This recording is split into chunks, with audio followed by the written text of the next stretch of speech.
You know I'm a big fan of working by myself. I mean, nobody likes to work with me, so I've got to work by myself. And you can do most things about as well, or in some cases better, than you can with a small crew. But not when it comes to lifting heavy walls. I mean, not only are they heavy, but they're long, they're hard to get a hold of. And I don't care if you're 66 or 26, there comes a time when a man just shouldn't try to lift a wall by himself. Now, you've probably seen me use my truck. I've got a crane on my truck. I use forklifts. I use my excavator. I've got a video where a 2x4 becomes a jack, but not a wall jack. If you haven't used wall jacks before, you need to know about them because they can save your aching back. These are wall jacks, but they're not a complete wall jack. A wall jack works with a 2x4 to lift, in a controlled way, really serious weights. This functions much like a high lift jack, you know, an off-road jack, the thing you use to, jack your Jeep out of the mud or out of the snow if you get stuck really bad. It's a similar device of using 2 points of contact to ratchet this hook up a board. A couple things need to be said right off the bat.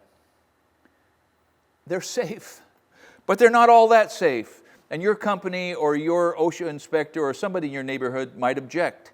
The flaw with these is if you use a junky board. If you get a board with a great big spike knot or even just a series of ordinary knots so the board's strength is compromised, don't be surprised if the mousetrap is tripped and you find yourself with a wall laying on top of you after it just fell 8 feet. You don't want that to happen. So it's got to be a good board. These things have to be carefully implemented. And once you get them going, buddy, things are going to move up in the world. I've got 2 12-foot 2x4s here. They look identical, right? Well, they're not.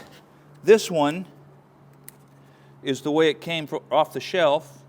It says top choice, nominal 2x4x12. At time of manufacture, the actual size was 1 9/16 inches by 3 9/16 inches. A wall jack doesn't like that. My wall jack's like exactly 1.5 inches. So you slip that board in there that's 1 9/16 inches, and it just almost doesn't go in. By the way, don't try to load these things vertically. You've got to load them on their side like this. I get the bottom dog started on that fat board.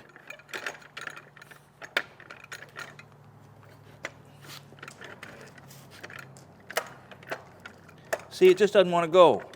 Now, I could fight that, and you guys would click out of here because nothing's happening.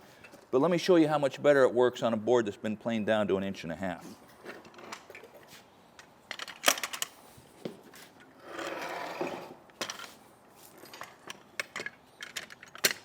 Flip those dogs over.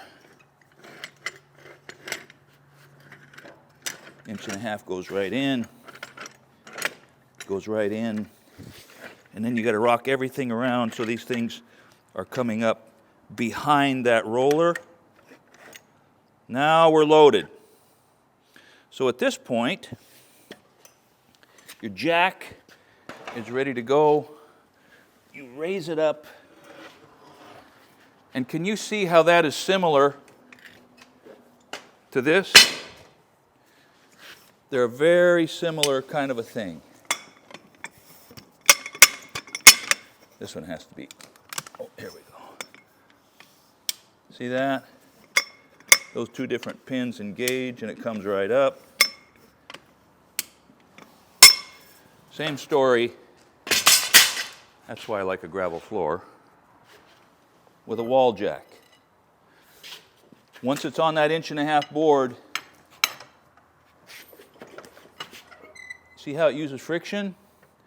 The bottom one pushes and the top one slides, the top one holds and the bottom one raises, and you can go right on up. Now, once you get up into this area, you better make sure that you've got a block behind the back of this wall jack, because as the wall goes up, the hypotenuse of the triangle flattens out. You see that?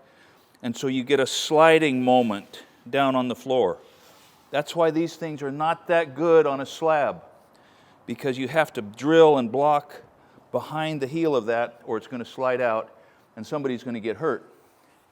So pay attention to that.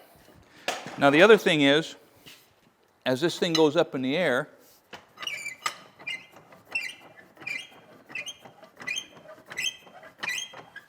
inch and a half is the right size. You can see that now.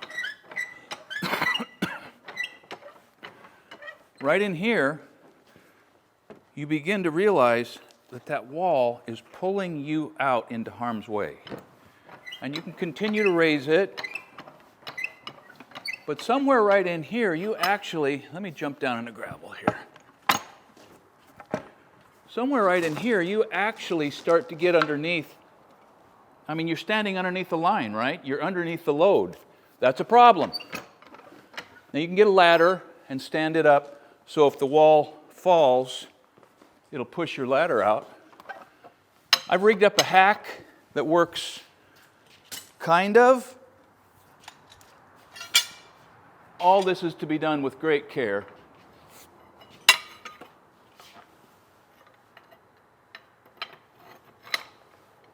What could possibly go wrong, right? So now you've got a chance of standing back out from underneath the load and operating the jack. The safety guys who object to these are not being unreasonable.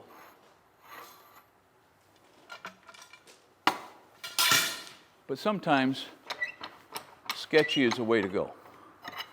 Now once the wall is up, and you have to kind of calculate how far out this is going to be when the wall becomes vertical, you have to be ready to catch the wall so that it doesn't over-center, because these things will pull right on up and they don't actually work as a brace to withstand the pulling when the wall tips over backwards. So pay attention. And then the last thing, and you're going to figure all this out, but the last thing is you don't need to work this all the way back down to the bottom to get it off. Once the wall's up, braced in place, the job is done. You just work these right off the top of the 2x4. You don't need to retrace your steps. You just go ahead. And as soon as that one goes off the end,